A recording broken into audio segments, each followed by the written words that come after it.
actually pretty straightforward.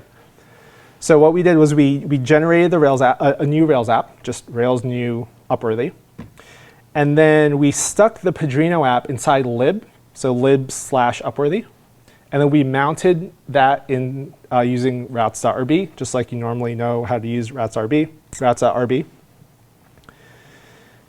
Then we kind of went piece by piece migrating things. So the first thing we did is we migrated the models and the service objects, the utilities. Those were pretty straightforward. They didn't really rely on the difference between how Sinatra or Padrino does HTTP routing versus the way Rails does it, right? So models are definitely lower level, and that all moved pretty easily.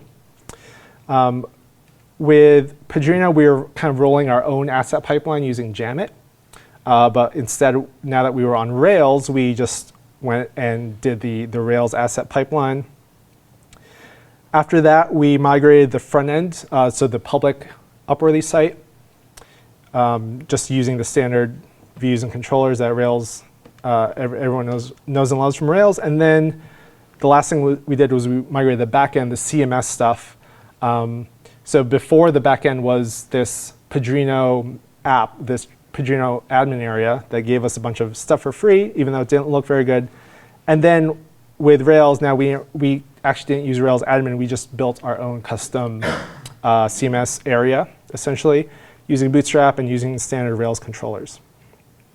So this actually took quite a while. This took about 8 months to do. And it wasn't because it was that big of a project. It was because we were a growing company and we were building new features and supporting higher traffic. So we kind of did all of that, what I just went over, kind of piecemeal. Every few weeks we would tackle something new.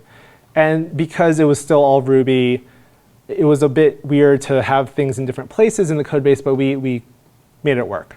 And so it was nice to be able to take that long of a time to actually migrate over.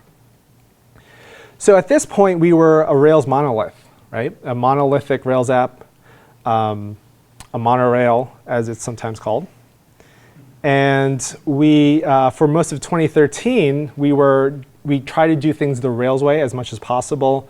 So just the standard Rails stuff that you learn when you're starting off, we try to stick to the Rails way as much as possible, and it definitely did help our productivity. Now that we weren't on this more unknown Padrino framework, we were now more on the more popular Rails framework. It noticeably improved our ability to build new things. The one thing that we had to do is, of course, think about scaling. So at this point, we were a pretty popular site by this time, and so we needed to think about how are we going to scale for the traffic. So we actually just used Rails standard action caching. So this is what is just, when you look at Rails guides online, they tell you how to cache. We just did that, right? So we did action caching on all our content pages, backed by memcached. We put our assets, our CSS, our JavaScript, our images on S3 and then CloudFront, Amazon CloudFront, which is their CDN. And then we just use a lot of Heroku dynos to scale. Up to 40 dynos running at once during traffic spikes. So we had no more like that publisher system I described before. We just threw it out. We were just using standard Rails caching.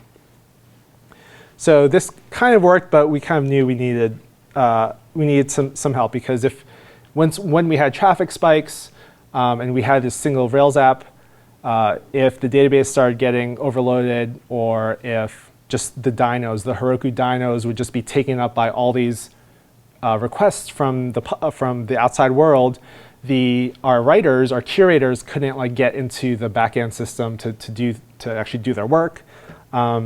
So we kind of needed a better scaling story here. And so what we did last fall in September 2013 is we moved to Fastly as our CDN.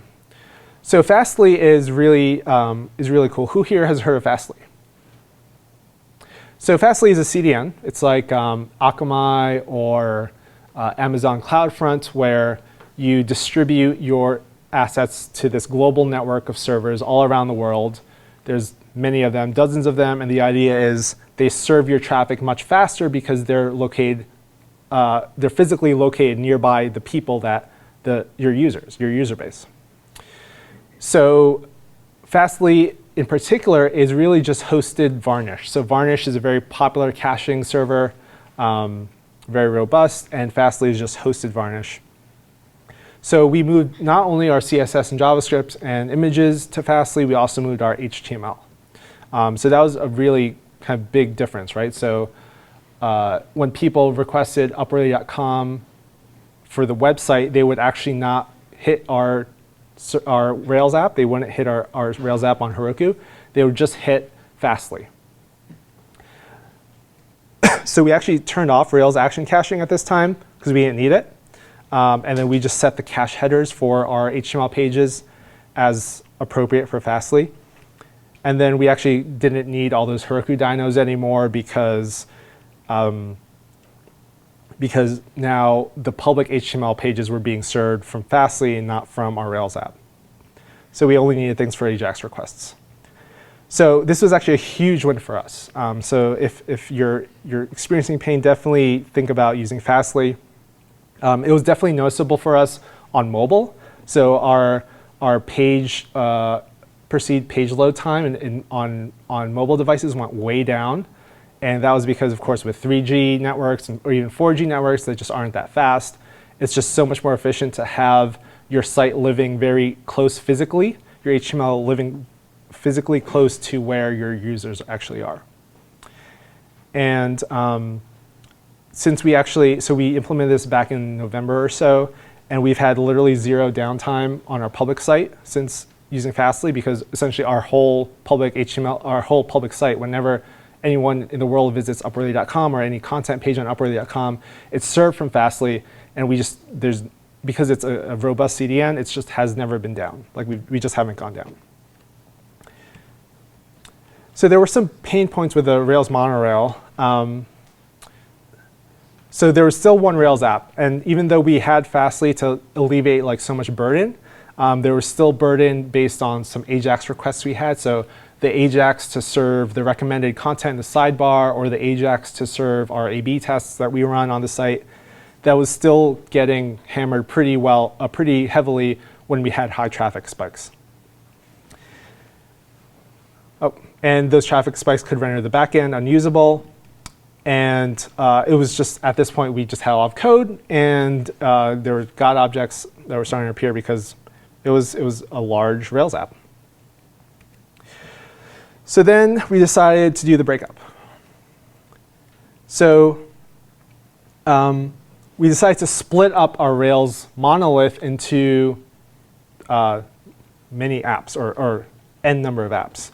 And so if you actually look at this timeline, we actually have done all these kind of changes very evenly spaced out. So every about 8 or 9 months or so, we kind of, that's when we do these architectural changes. And I don't think it's been, it's not been something we thought about. It's just kind of the way it's happened. But it's a way to deal with the incoming needs of a startup of having new feature requests and other things coming in while dealing with these architectural changes that you know you have to make. So it's totally cool to just kind of space all these changes out. So we decided to actually split the monorail into just 2 Rails apps. So we have now, and this is the way we are now, which is we have one Rails app called www, which serves the public site, and then an app called CMS that serves our curators, the people who actually are writing content for us. So how did we do this? It was actually quite straightforward. So we cloned our big Rails app into 2 separate Git repos so that both apps still maintain all the history from a few years back. And then we just started splitting up the controllers, the views, the assets into the two apps.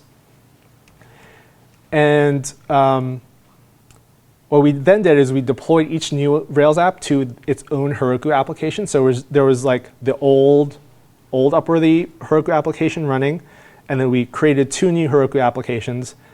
And then to not have any downtime with a public site, all we did was we actually just switched Fastly which app it was pointing at and which app it was caching from.